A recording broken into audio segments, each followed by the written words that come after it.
প্রথম ম্যাচে 286 রান তোলা সানরাইজার্স হায়দ্রাবাদ পরের 3 ম্যাচে যে এভাবে ডাব্বা মারবে সেটা কে জানতো। বিশ্বাসই করতে পারছেন না দলটির মালকিন কাব্য মারান।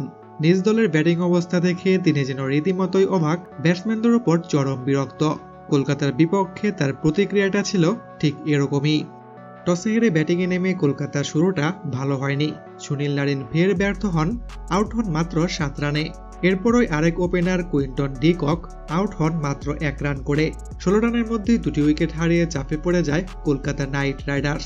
তবে এখান থেকে পাল্টা লড়াই করে কলকাতাকে আবারও ম্যাচে ফিরান অধিনায়ক আজিমকা রাহানে এবং রঘুবংশী। এরপরের গল্পটা আরও ভয়ঙ্কর, কেননা ভেঙ্কটেশ আয়ার এবং রিঙ্কু সিং শুরুটা ধীরগতির করলেও শেষ দিকে তারা বিস্ফোরক ব্যাটিং করেন। শেষ 4 ওভারে 66 রান তুলেন এই দুই ব্যাটসম্যান। কলকাতার টার্গেট যেখানে 20 ওভারে 201 রান, সেখানে মাত্র 9 রান যোগ করতেই হায়দ্রাবাদের নেই 3 উইকেট। ট্রাভিস হেড ফিরেন 4 রানে, অভিষেক শর্মা এবং ঈশান কিষান আউট হন মাত্র 2 রানে। এরপর আর কোনো ব্যাটসম্যানই দলের জন্য বড় কোনো পার্টনারশিপ গড়ে তুলতে পারেননি। 10 ওভার 4 বলে সর্বমোট 6টি উইকেট হারিয়ে ফেলে সানরাইজার্স হায়দ্রাবাদ। ম্যাচ জয়ের আশা তাদের তখনই শেষ হয়ে যায়।